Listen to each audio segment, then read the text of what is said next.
Assalamualaikum warahmatullahi wabarakatuh. Kembali lagi bersama saya Kang Hakim. Pada kesempatan kali ini saya sedang berada di daerah Lemasugi, Kabupaten Majalengka. Dan di video kali ini juga saya akan mengeksplor, saya akan bersilaturahmi ke salah seorang yang tinggal di tempat terpencil kayak gini.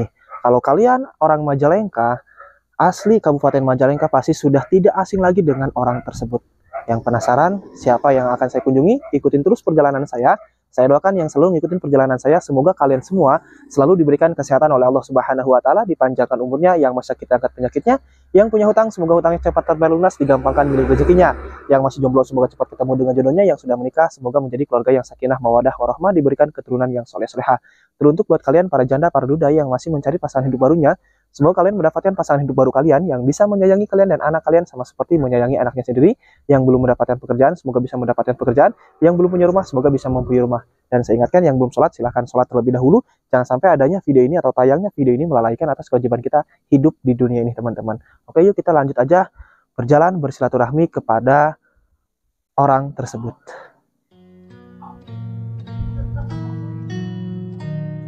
Untuk suasananya sendiri ini benar-benar masih asri, masih alami, semuanya hijau ya teman-teman. Karena ini berada di area perbukitan, kiri kanannya itu merupakan area lahan perkebunan dan juga lahan pertanian. Karena mayoritas masyarakat di sini semuanya pada bertani sayuran. Nah, rumah yang akan kita tuju, ya ini nih, kita nanti akan keliling-keliling sekeliling rumah ini, karena kalau menurut saya ini menjadi pusat perhatian setiap masyarakat yang lewat ke sini. Selain rumahnya yang terbuat dari kayu, beda dari yang lain.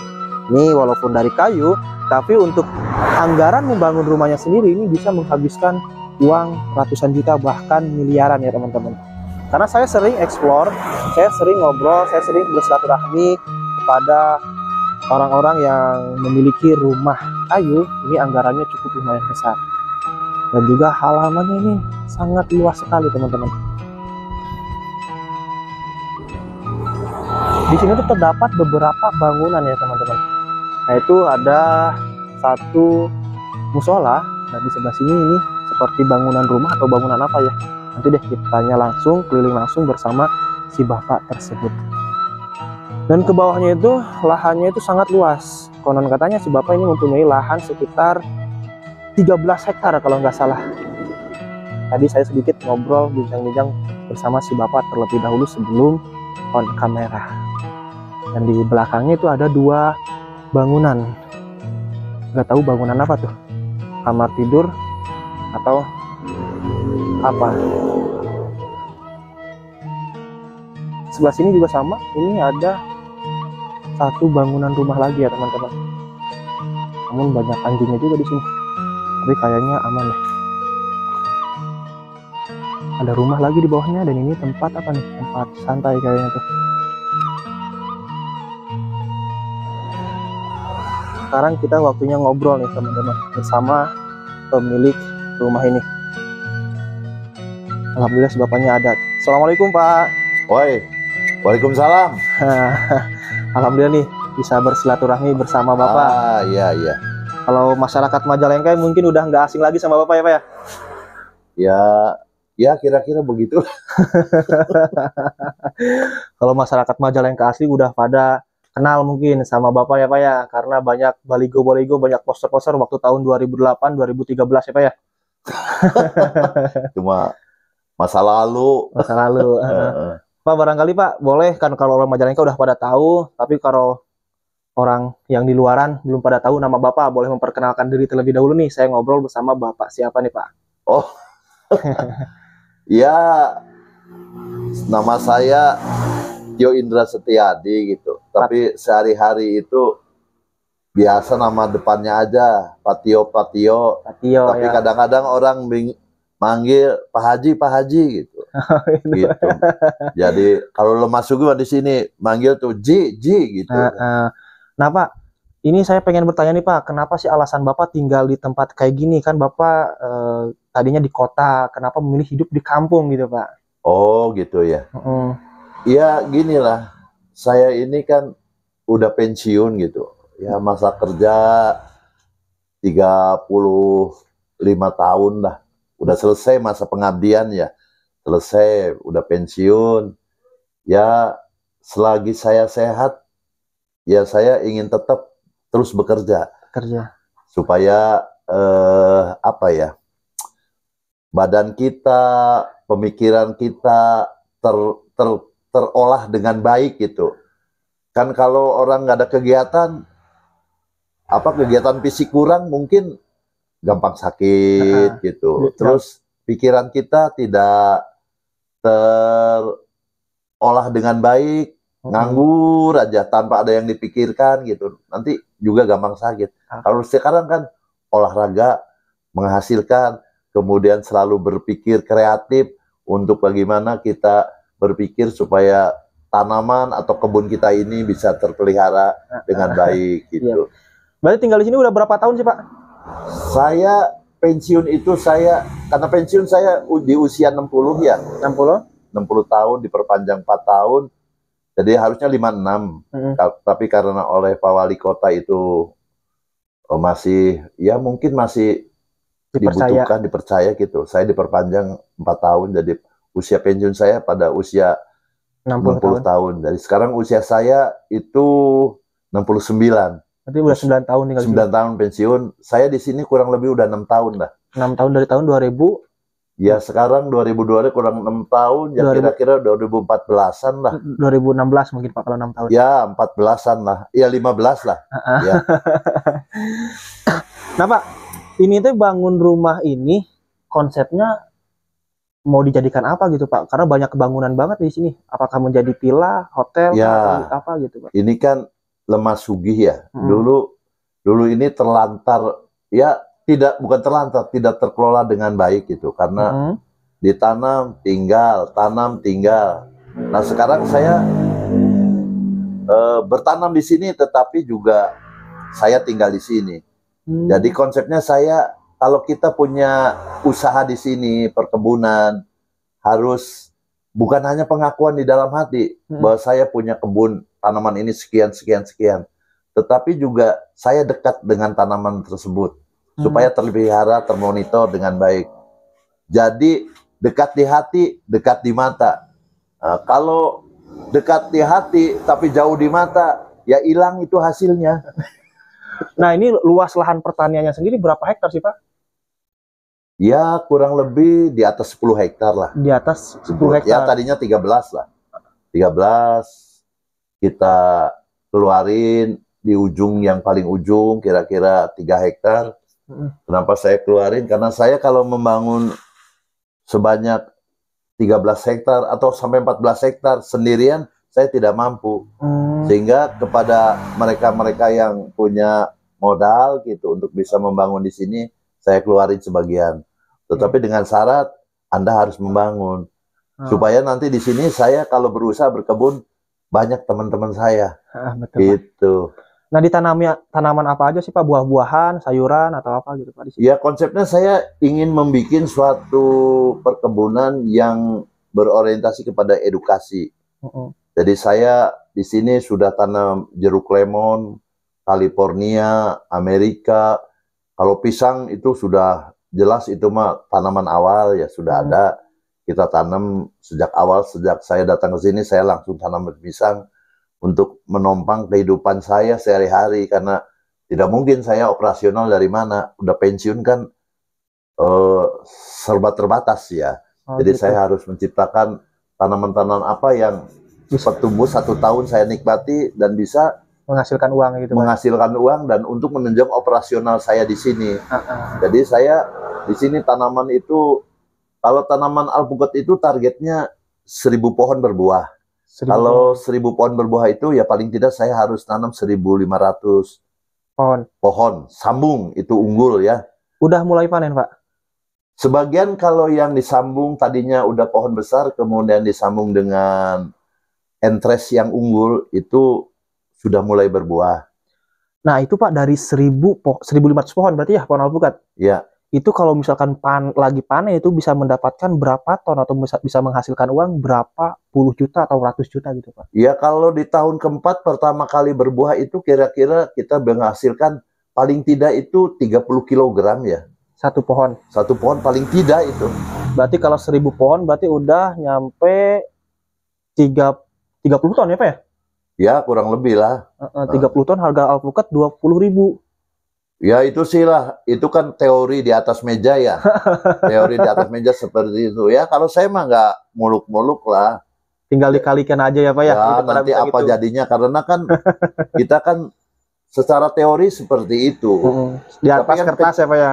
Di atas kertas, tapi kan kenyataannya kan nanti kan ada pohon yang mati, ada pohon yang tidak berbuah gitu. Jadi kalau saya estimasinya kalau nanam 1.500, kemudian tingkat kegagalannya sampai antara 10 sampai 20%, ya kita masih di atas 1.000 lah.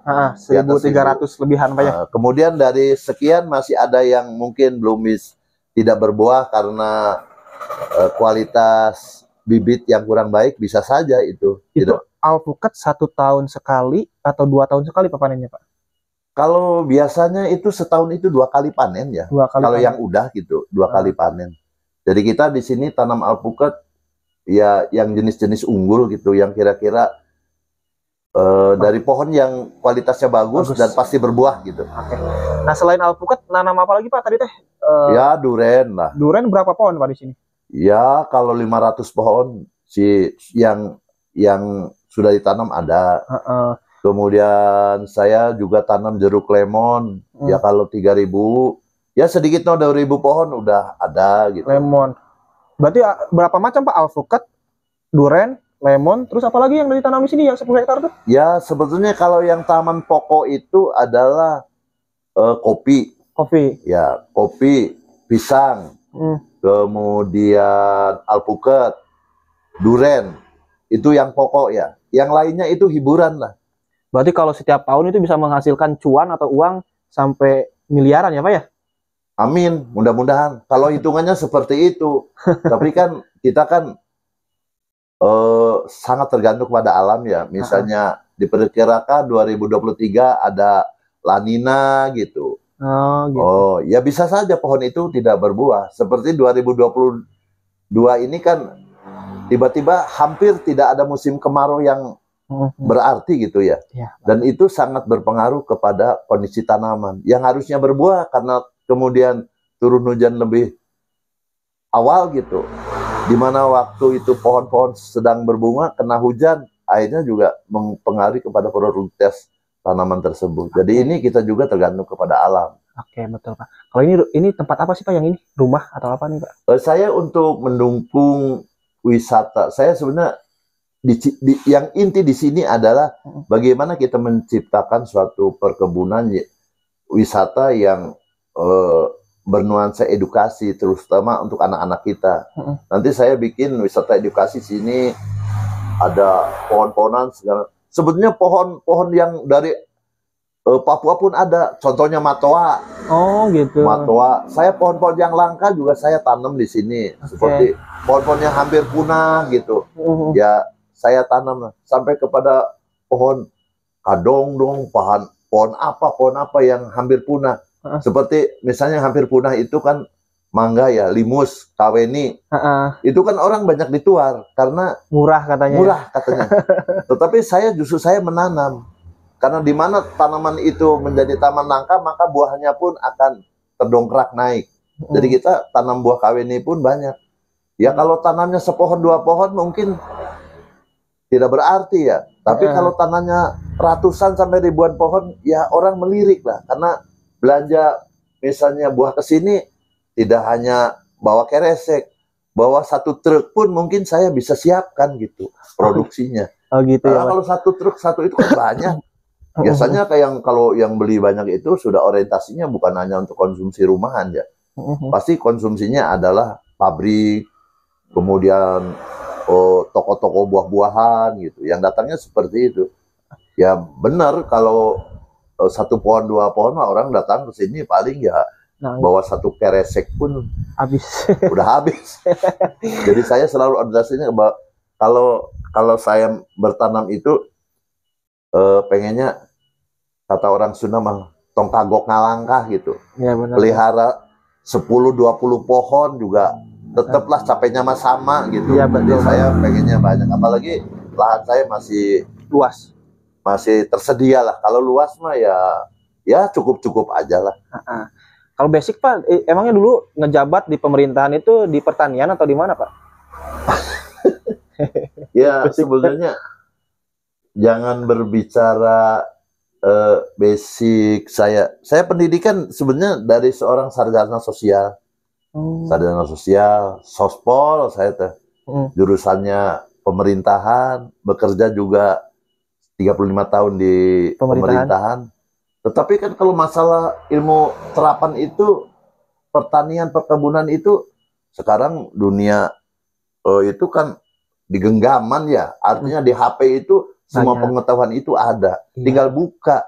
Ini kita punya masalah ini. Bagaimana karakter tanaman ini cocoknya di lahan ketinggian berapa, pengelolanya bagaimana caranya seperti itu tinggal buka aja. Banyak ya Pak ya di YouTube. Kita belajar dari YouTube seperti itu. Jadi nggak ada kesulitan lah. Jadi tinggal maunya dan rajin. Gitu. Sekarang mah udah teknologi udah semakin canggih ya Pak ya. Ya canggih. Jadi kalau tinggal maunya saja kata Bapak tadi, semangat. Jangan maunya saja, semangat pula. Iya betul. Karena cuma maunya doang sambil tiduran juga, tapi nggak dilaksanain ya Pak ya. Kalau nggak bakal tercapai gitu. Banyak sih, ya artinya yang mantan-mantan pernah menjabat gitu. Mungkin terjun di dunia semacam ini mungkin sangat langka ya. Karena mungkin ya memang kalau terjun di perkebunan yang kalau menurut saya ini luas gitu. Memang kualifikasinya harus sebagai, kalau di tentara itu harus seorang Kopassus gitu. Yang tahan cuaca, tahan hambatan. Semua obstacle itu bisa kita lalui dengan baik. Keuletan. Yakinlah kalau keringat kita bercucuran di situ, insya Allah ya dengan bercucuran keringat itu akan menghasilkan hasil yang baik itu. Biasanya kan kalau misalkan udah pensiunan dari pemerintahan Pak, pejabat-pejabat tinggi di daerah, itu kan pengennya hidup enak, dilayani. Karena Bapak malah pengen nyangkul gitu. Ya gini lah. Kan sekarang ada yang olahraganya itu Sabtu Minggu pensiunan tuh biasanya sasapedahan gitu. Sama itu olahraga. Ya. Tapi kan nyangkul, kemudian berkebun juga itu setiap hari itu sama juga berolahraga. Jadi bagaimana kita mengelola sisa fisik kita yang sudah usia lanjut ini, apalagi tadinya kita bekerja cukup keras, kemudian kita nganggur, biasanya sakit itu.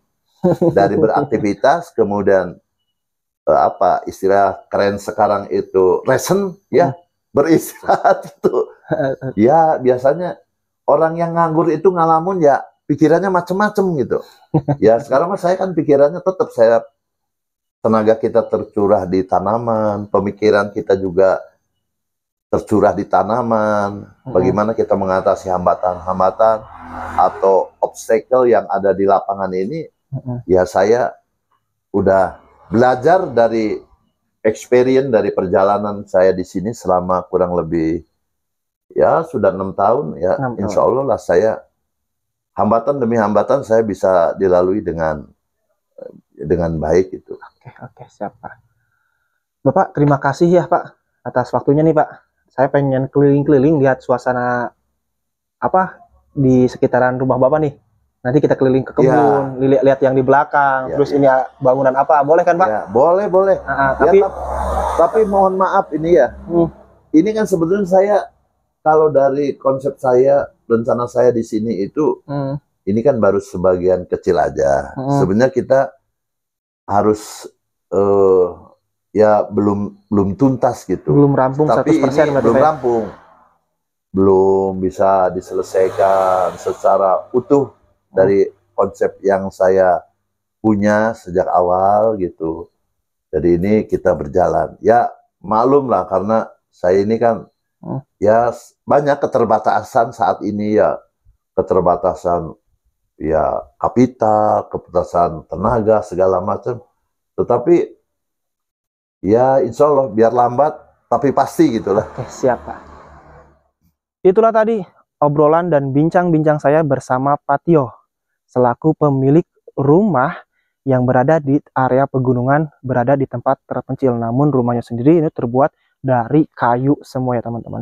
Pak Tio di sini tuh lagi menikmati masa pensiunnya, masa tuanya, menggarap tanah seluas sekitar 10 hektar. Dan yang penasaran seperti apa ruangan-ruangan dan tempat buah-buahan atau tanaman buah-buahan milik Pak Tio, saksikan di video berikutnya. Nanti saya akan eksplor keliling bersama Pak Tio seperti apa suasana tempat rumah makannya, penginapannya, rumah beliau, dan juga tanaman kopi buah-buahan beliau.